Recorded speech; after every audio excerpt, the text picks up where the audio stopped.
let's get started. I recorded this video 3 times. Every time it's been a mess. So yeah, I'm gonna be straightforward, give you all the information. If you all happen to have any questions, I'll put it down below. And yeah, let's go ahead. So what is a juvenile court counselor? A juvenile court counselor is someone who supervises juveniles in the community that have committed crimes. A juvenile court counselor is similar to an adult probation officer.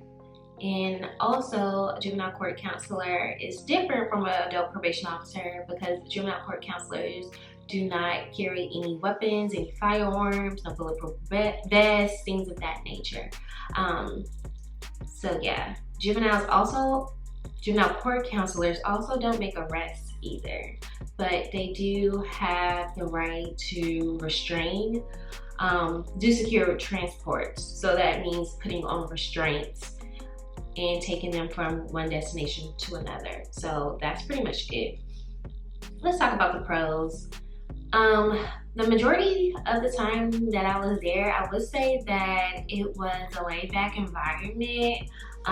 So I would come in late some days, but the reason why I would come in late is because like I had a home visit, like a late home visit later on during the week. So I like that I could like change my time like that. The job is really from 8 to 5, but sometimes you may have a family that cannot meet until maybe like 6 p.m. So then that is when like you can go in maybe like around 9:30. Yeah, so I would say it was really laid back. No one's really checking for you, especially if you're getting the job done. Now, if you aren't getting the job done and maybe judges are complaining or attorneys and stuff like that, then yeah, they will be checking for you. But you really just know how to do the job and you get it done, and it's gonna show like if you're not getting your work done, because there's a report that comes out every month and you have to do like your visits, your face-to-face, your assessment. So it's going to show if you're not getting the work done. But other than that, like if you're doing what you're supposed to do, like it is a chill environment for the most part. I would say the only time where it really isn't a laid back environment is when like you're burning out fires yourself. For instance, maybe if you get to work and someone cut off their monitor, like you do need to act immediately, especially like if you see that. So yeah, like that's the really only time is when like I had incidents like with the families. But the overall work environment, I definitely am going to say it was laid back the majority of the time. The only time it wasn't laid back is when they kind of like switched my supervisor and he was micromanaging and I couldn't deal. So yeah, that was the only time. Next pro is that it was rewarding whenever I will have kids to come to GJJ, so Department of Juvenile Justice, and they like got involved in services, did what they need to do and left us, and then like still are doing well, because that means that they are changing within themselves and they know what they did was wrong and they want to do anything in their power to get back on the right track and just, you know, have a pathway like towards like not getting in trouble anymore. So that is very rewarding when it comes to the job. I think I only had about like 3 or 4 individuals that did what they needed to do and left. Hopefully they're still doing good to this day, but it was really rewarding. Unfortunately, most of the time you're gonna have some bad ones on your caseload. So I'm gonna go to the cons. That's all I have for the pros. Cons is the home visits. I really do not like doing home visits whatsoever because you can do it like on the porch, like on the outside, but sometimes like you would have to go inside and meet with the families, and I don't want to be disrespectful, but you know, I couldn't do it. Like just the smells and like how other people live, like no, that's the only thing I didn't like. about doing home visits. I guess you can say one thing I did like, I guess this could be part of the pro. Doing home visits, you will be going like to different areas. So I was able to explore like my city way better than I ever had, like just doing it on my personal time. When you're doing it on business, like you'll see like so much more of what I guess maybe your city has to offer. You'll see that it's like so many like Section 8s, because I wasn't aware of any like Section 8 housing until like I started going to these places. I'm like, wow, like this place is right down the street from like uptown. Like this is crazy, you know? So yeah, it definitely helped me like explore and like navigate through the city. So I guess I'm gonna add that to the pro. Okay, now back to the cons. So done with the home visits, now let's get started when it comes to court. I was never like a public speaker. Like I just don't like to speak publicly. I don't like to stand up and, you know, give out speech. But that is something that you have to do when you are a juvenile court counselor, because you're gonna have to go to court, you're gonna have to stand up, and if the judge has any questions, you will have to answer to them. Anyone in that courtroom has to answer to that judge. So I'm not like a public speaker, but I would say that it did help me. And I did start during the pandemic, so most of the hearings were virtual, and the other hearings, they were in person, but it wasn't many people in there. So I would say that it really did help me like with my public speaking. One thing I didn't like about court is that it is time consuming, very time consuming. It's like you're playing a waiting game. Court is unorganized. I think sometimes the judges really would like crack down on us when they really needed to crack down like on a parent at times.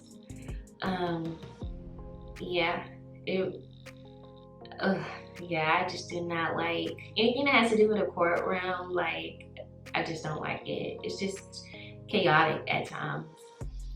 The next con on my list is that there aren't many resources for these kids. If a kid needs to be placed in like a mental health institution and this kid is aggressive, if you put aggressive on the application, they are not going to accept that kid. It's just sad because we have like these kids that need help, but these programs don't have the staff that can deal with an aggressive kid. So they are quick to deny them, and it's like not many options out there for like our little black boys. And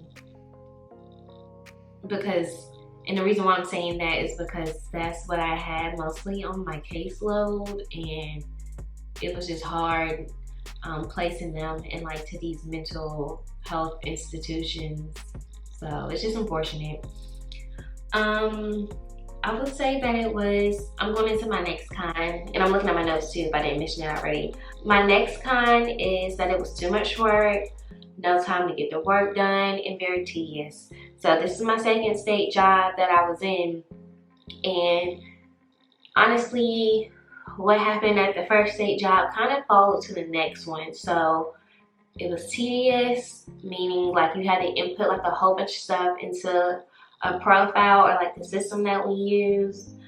That's a lot. You have to enter in case notes. Mind you, they give you like about 5 days to enter in the case notes, but when I tell you stuff is always happening, like it's always happening. So you really don't remember certain things that you have to enter in, or like you enter in like the most important things and just forget about the little things. That's what I would do, because I would always forget like about the little things, because that's not important. Like if my mom calls me and she's talking about something that's not even like not even relevant, then I wouldn't even put that in the system. But it was just a lot of work, because you're dealing with court, you're dealing with home visits, so seeing the child and the parent in the home. You're dealing with detention visits, which detention is jail. It's just a term that we use in juvenile justice. So detention visits, you have to do court reports, meaning that you have to write a court report about the juvenile, meaning that you have to go over like a social history and a Yazi assessment. That's the fifth one, a Yazi assessment. And these things are long. Like, we're gathering a whole bunch of information about that child. So when they go into court, the judge, the district attorney, and the defense attorney are going to get like an overall like view of what has happened in this child's life to get them where they are in that present moment, which is court for committing a crime. Okay, so the next one is on call. On call means that you are working after hours. I hated it. So you're working from 5 p.m. to 8 a.m. the next day, and then also working on the weekends. Juvenile justice is nonstop. Kids are going to commit crimes, and we have to be there to answer that phone call from the officer to see if we will be willing to detain or not. So the officer cannot just pick up a kid. Like, even if it's for murder or anything, like, they have to call us. We have to go through the loops and like the whole, processes in order for the police officer, in order for us to give the police officer a yes or no. So that could be a lot. And mind you, like, they are not calling at like 5:30 as soon as you get off. They're calling at 1 o'clock, 2 o'clock, 3 o'clock in the morning. And most of the kids, well, not most, but some of the kids were on the ankle monitor. So if there were any type of violations, you'll be getting a phone call also from the monitoring system or center, the monitoring center. So like, one calls police officer, one calls the monitoring system. And you gotta answer the phone call for the monitoring system, because if you don't, then it's gonna escalate, go to like supervisor. It's gonna go up the chain. So you definitely gotta answer. Like, you don't want to miss that phone call at all. Seriously. So yeah, it was just a lot. And then I had it on Christmas. So when I tell you, like, they were acting up, they were acting up. I can just give you like what I had, the phone calls. Larceny. I had an attempted murder, assault with a deadly weapon inflicting serious injury, meaning someone was assaulted with a weapon and then they inflicted serious injury to that person. Maybe the person had to go to the hospital for it. Just crazy stuff, like crazy things like that our kids in the community are doing, which is horrible. It's horrible. So yeah. My next con is the turnover rate. So when I left, I was actually 1 out of 3 to leave, which is crazy. Because people would complain left and right about the job because juvenile court counselors are not appreciated as they should be. I feel like judges sometimes can talk down to them, even police officers, magistrates. Like, we're supposed to be in this together, and people are just very rude. The job, the amount of work you do and the amount you get paid doesn't equal up. It doesn't. That job is very stressful at times. So the fact that they don't pay like they should is a problem to me and then all the other people that left. So, no. But what I will say is, if you're interested in being a court counselor, you can just take my information that I'm giving as a grain of salt. Because like I always like tell myself, like, I gotta experience things for myself. Sorry, my camera cut off, but I always tell myself that I have to experience things for myself. Like, you really just have to go through it like on your own. So yeah, and I've actually like always wanted to be a juvenile court counselor.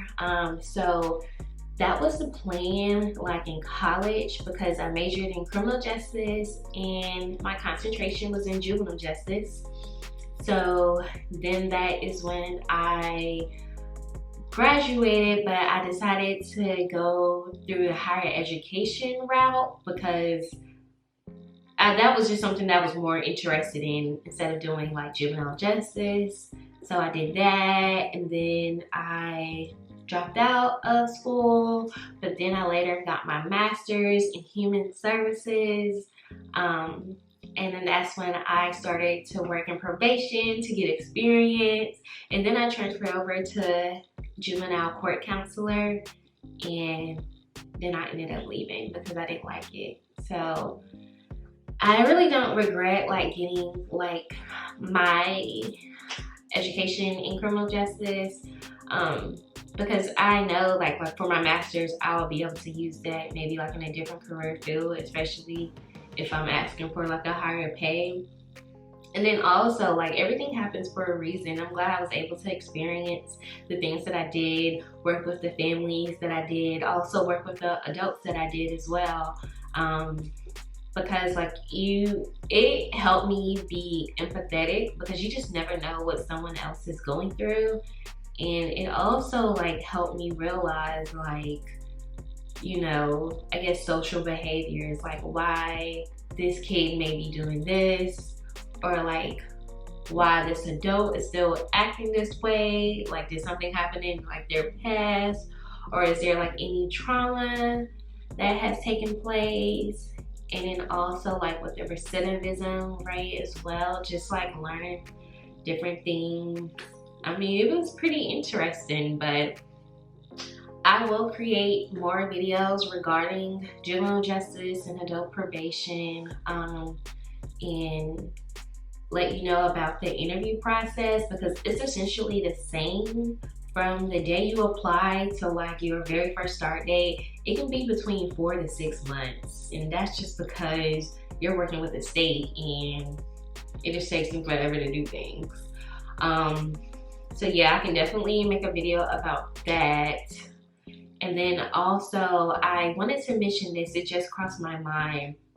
So juvenile court counselors, there isn't a lot of growth. It's similar to probation. You will be a juvenile court counselor, you can be a trainer, you can be a supervisor, or you can be like the chief, which is the supervisors, which is like the head person who is over the supervisors and the court counselors.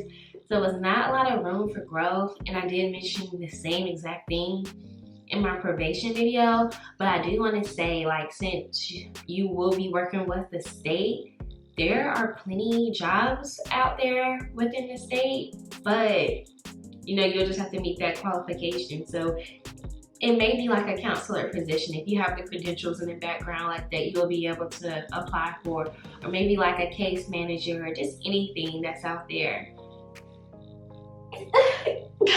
Excuse me. So don't get discouraged like if you hear me say like there's not a lot of room for growth, because there are different things out there that you could apply for if it has your interest. I just didn't want to do anything with the state anymore, so that's my story. But thank you all for watching. I hope you all like this video. Please like, comment, and subscribe. Share if you care. And until next time, bye.